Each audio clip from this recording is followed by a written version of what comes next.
You want to know what it's like when your heavyweight champion calls and tells you he might never fight again? I'm sitting in my office, going through the usual chaos of putting together cards, when I get the call about Tom. Eye surgery.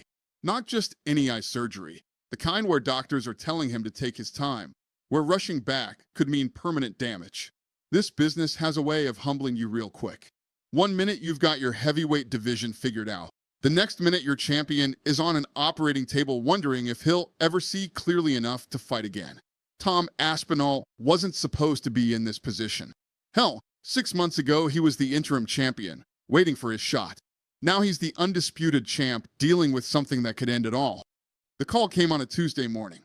Tom's voice was different, not the confident fighter I'm used to dealing with, but someone genuinely scared about his future. "Dana, the doctors want to do another surgery," he said. "They're talking about tendon damage, something about Brown syndrome. I don't even know what that means." Neither did I, but I knew it wasn't good when medical terms start flying around that nobody can pronounce.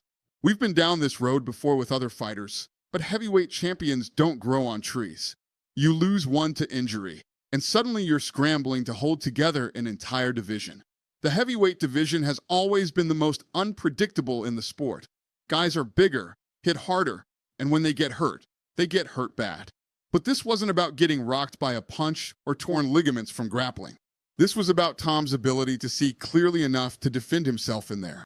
The thing about eye injuries, they don't give a damn about your plans. I've seen it destroy careers. I've watched fighters try to come back too soon and pay for it for the rest of their lives.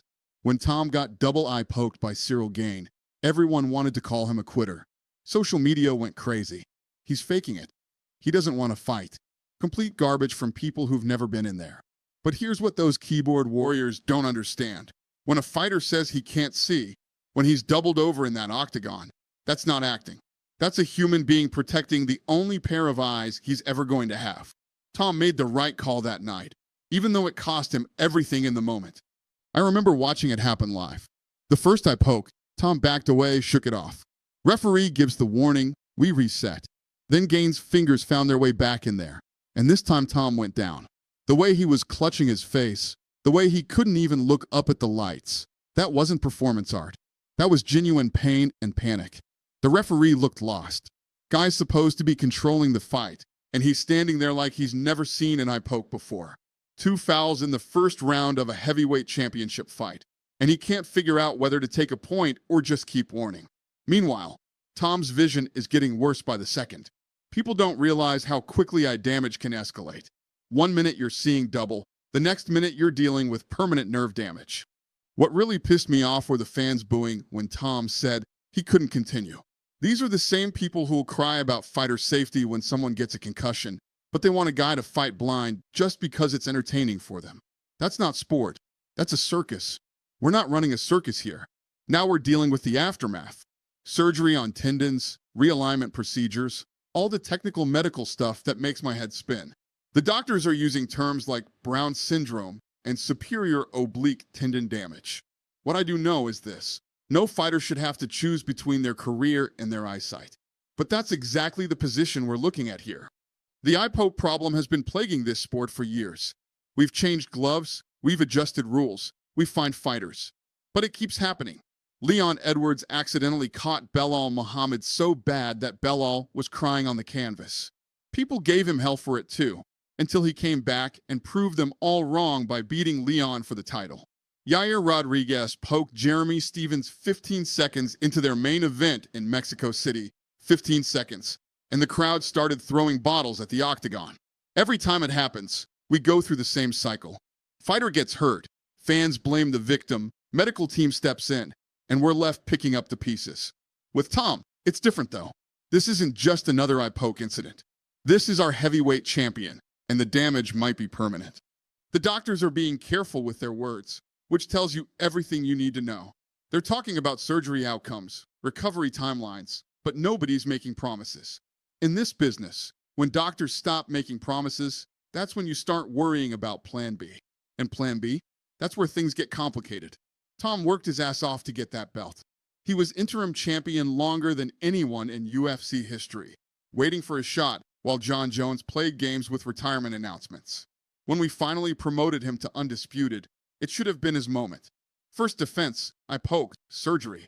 Sometimes this sport writes the cruelest stories. The heavyweight division has been a headache for years. Jones keeps everyone guessing about his retirement, Stipe's getting older, Francis left for boxing money.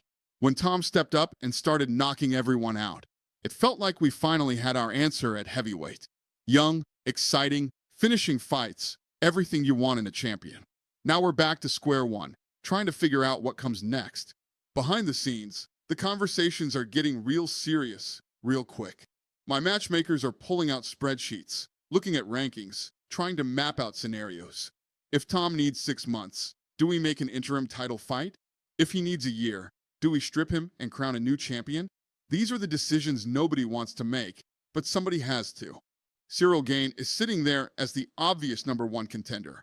He looked good against Tom before the eye pokes, showed that technical striking that made him dangerous in the first place. But do you reward a guy with a title shot after he accidentally derailed the champion's career? That's the kind of optics nightmare that keeps me up at night. Then there's the Alex Pereira factor. Guy's been talking about moving up to heavyweight, and the fans would lose their minds for that fight. 3-division champion? That's the kind of story that writes itself. But Alex has never fought at heavyweight, never dealt with guys who can wrestle at that weight. It's a huge gamble, and heavyweight championship fights aren't the place for experiments. If Tom needs months to recover properly, we can't just freeze the heavyweight division. There are contracts to fulfill, venues booked, broadcast partners expecting content. The business side of this sport doesn't stop for anyone's medical problems. That sounds cold, but it's reality. We've got hundreds of people whose livelihoods depend on fights happening on schedule. The heavyweight division has always been unpredictable, but this is different. This isn't about someone getting knocked out or losing a decision.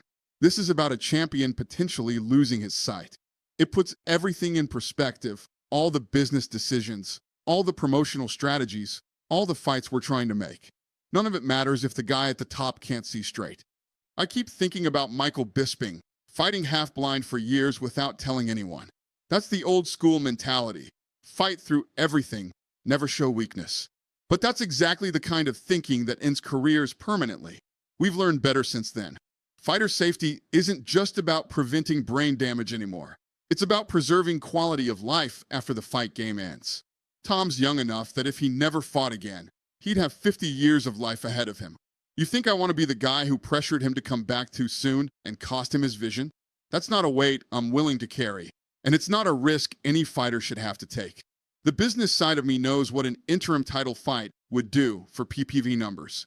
Gane versus someone like Alex Pereira. That's a fight that sells itself. But the human side of me hopes Tom takes all the time he needs, follows every doctor's order, and comes back when he's truly ready. Right now, we're in that space where everything's uncertain. Medical procedures don't run on fight schedules. Recovery doesn't care about contract obligations or venue bookings. Tom's going to do what's best for his long-term health, and we're going to support whatever decision he makes. But make no mistake, if he needs surgery, if he needs time, if he needs to step away completely, that's his choice to make. This sport has taken enough from fighters over the years. We're not taking anyone's eyesight too. The old school mentality was different. Fighters used to hide injuries, fight through everything, never let anyone know they were hurt. That's how guys ended up with permanent damage, unable to live normal lives after their fighting careers ended. We've learned better, but the learning came at a cost. Too many broken fighters who gave everything and got left behind. I think about Chuck Liddell slurring his words at the end of his career. I think about Gary Goodridge dealing with CTE symptoms that make daily life a struggle. Those guys gave this sport legitimacy when it needed it most. The least we can do is make sure the current generation doesn't have to pay the same price. That's why we instituted mandatory medical screenings, updated our insurance policies, started working with neurologists who understand combat sports. Fighter safety isn't just good ethics, it's good business. You can't build a sport on broken athletes. Eventually, people stop wanting to watch. Tom's situation is different because it's happening in real time, in front of everyone. There's no hiding eye surgery, no pretending everything's fine when your vision is compromised. The medical reports will leak, the timeline will become public knowledge, and everyone will have an opinion about what he should do. But here's what the experts aren't telling you. Eye surgery isn't like fixing a torn knee or rehabbing a shoulder. You mess with someone's vision, and you're potentially affecting their ability to drive a car, read a book, watch their kids play sports. That goes way beyond fighting. That's about quality of life for the next 50 years. The business pressure is real, though. We've got venues asking about backup plans, broadcast partners wanting guarantees about championship fights. The heavyweight division generates more pay-per-view buys than any other weight class. When your heavyweight champion is on the shelf indefinitely, that creates problems that ripple through the entire organization. I'm getting calls from other promoters, seeing if we're interested in co-promoting fights, if we want to borrow their heavyweights for interim title fights. Vultures circling, trying to capitalize on our situation. That's the nature of this business. Show any weakness, and everyone tries to move in on your territory. The insurance side of this whole mess is a nightmare nobody talks about. Fighter medical coverage, career-ending injury clauses, liability questions about whether eye pokes fall under occupational hazards or preventable accidents. Our legal team is buried in paperwork trying to figure out what we're responsible for and what falls on the athletic commissions. Every time a champion gets seriously injured, it opens up questions about how we protect athletes and who pays when things go wrong.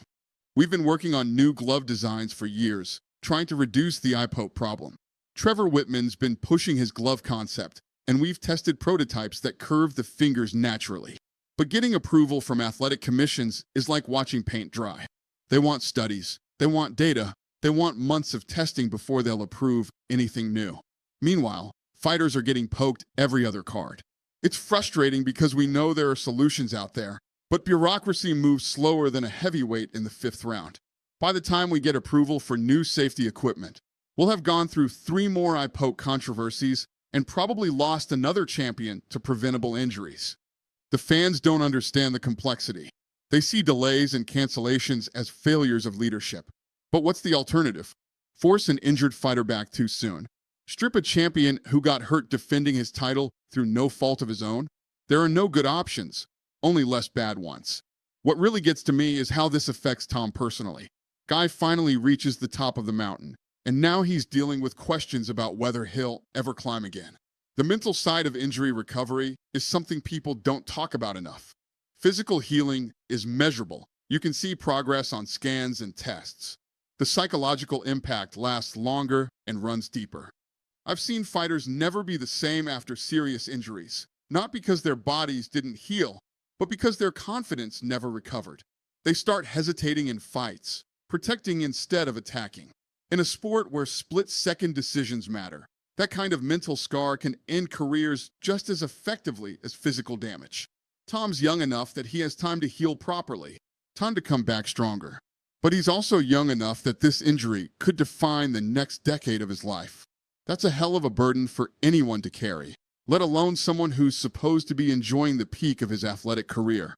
The toughest part about this whole situation is managing expectations, not just from fans and media, but from Tom's own team.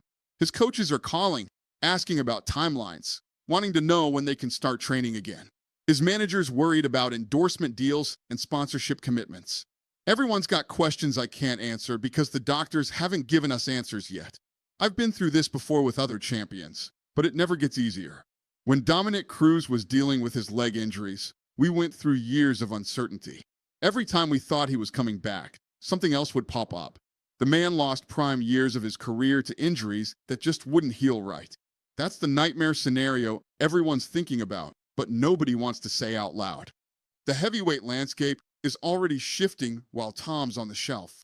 Other contenders are positioning themselves, making call-outs, trying to stay relevant. Curtis Blades is asking for another shot. Sergey Pavlovich wants a rematch with someone. Jilton Almeida is running through everyone they put in front of him. The division doesn't stop moving just because the champion's hurt. What keeps me up at night is the precedent this sets. If we strip Tom for getting injured defending his title, what message does that send to other champions? Fight hurt or lose your belt. That's not the sport we're trying to build. But if we hold up the division for a year waiting for him to recover, we're potentially damaging the careers of every other heavyweight who deserves their shot. The conversation about what comes next can wait. Right now, it's about getting our champion healthy and making sure he can see his kids grow up clearly, whether he ever fights again or not. Everything else is just details we'll figure out when the time comes. The medical team is being conservative, which is exactly what I want to hear. No timeline promises, no rushed recovery schedules. Tom's going to take the time he needs, follow every doctor's recommendation, and only come back when he's 100% ready. If that means interim titles and reshuffled divisions, so be it. But I'll tell you this, if and when Tom Aspinall comes back, it better be because he wants to, not because he feels pressured to. This sport has enough stories of fighters who came back too soon and paid for it. We don't need another one. That's where we are with Tom Aspinall. No timeline, no guarantees, no promises about when or if he'll be back. Just a fighter dealing with the reality that sometimes the sport you love can threaten the things you need most. And sometimes, the biggest fight isn't the one inside the octagon. It's the one on the operating table. The heavyweight division will survive this. Champions have been injured before, belts have been vacated, and the sport has moved forward. What matters is making sure Tom Aspinall survives it too, not just as a fighter, but as a human being who deserves to see clearly for the rest of his life.